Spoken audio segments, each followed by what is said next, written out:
What is up, folks? I want to welcome you guys to episode 4 of my IGTV series all about why fat loss is more difficult for women. So in the previous 3 videos, we went over some of the things that make fat loss more difficult for women specifically.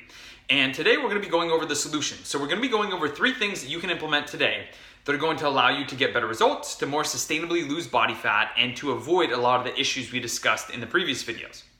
So the very first thing would be to slow down and use a more sustainable approach to your dieting and to your exercise. Now, the reality is you didn't gain the body fat that you want to lose overnight. So you're not going to lose it overnight either.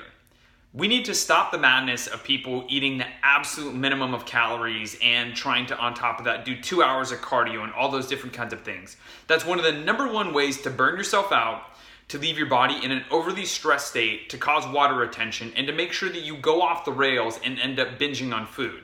Now, if you use really unsustainable practices, you may get some initial results for maybe 1 or 2 weeks. However, that stress is going to catch up to you.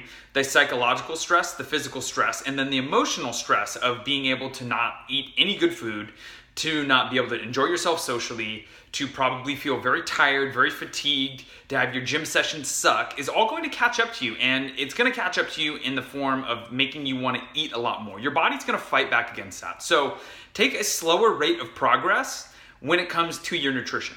Realize that if you chip away at your goals for a little bit longer of a period of time and you use a more sustainable approach, you're going to be able to get to where you want to go in a much quicker fashion than if you're constantly dieting and yo-yoing the whole time, ending up in the exact same position, never actually getting closer to your goal, but just spinning your wheels. The same kind of thing applies to your training and your cardio as well. So not every training session you do should be a circuit. It shouldn't always end with a HIIT session or anything along those lines. That's a quick route to overly stressing your body and actually making your weight loss more difficult.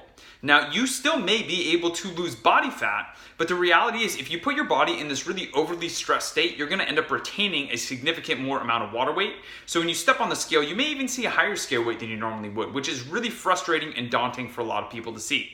Now, exchange some of that extreme cardio and some of that really intense exercise for long walks, for hikes. Those kinds of things are going to be a lot more restorative. They're actually going to end up allowing you to burn a significant more amount of calories through NEAT. So just take a little bit of a more relaxed and slower approach. I can promise you it is going to serve you dividends in actually your physiological, but then also your mental well-being as well.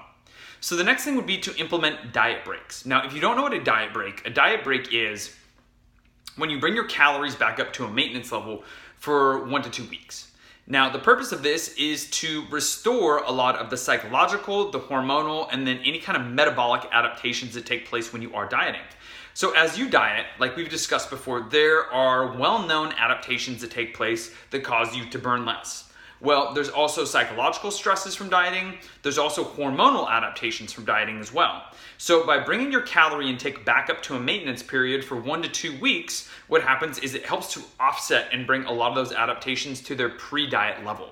So for some people, if they choose not to go the full diet break route, you can start incorporating spike days. And these are essentially where you have a day where your calories are just a lot higher than they normally would be, like at a maintenance level. Probably for most people, it's going to be like 300 to 500 calories, and that's predominantly should come from carbohydrates. So 2 different routes that you can go here is implement a full 1 to 2 week diet break.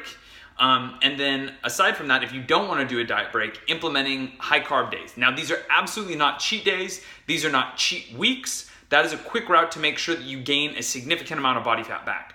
During this time, you want to make sure that the majority of the calories that you're adding back in are coming from carbohydrates.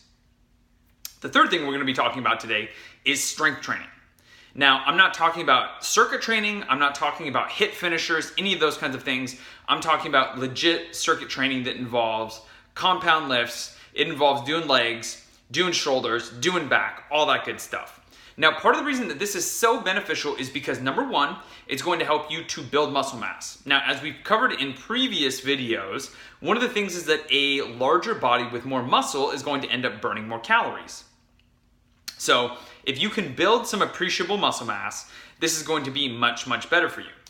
Also, it's been shown that strength training actually helps people to improve their appetite as well. It means that they generally aren't going to have such a ravenous appetite as if somebody did strength training versus cardio, the people who did cardio would actually be more likely to see a big spike in their appetite, whereas strength training doesn't always have the same effect.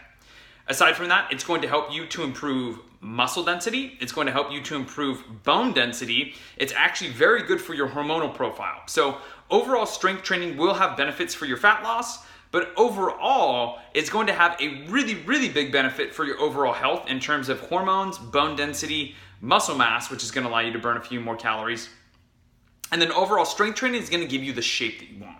Now, everybody talks about having a specific scale weight that they want to be at, but the reality is nobody gives a shit about their scale weight. People have a specific way that they want their body to look. And by strength training, you will end up with the shape and the body look that you want. Cardio and tons of HIIT training and an overly stressed lifestyle isn't going to give you that. So these are the first 3 tips out of 6 or 7 we're going to be going over. This video went way too long. Apologize about that. But yeah, so this is part 1 of solutions. I'll see you guys in video 2.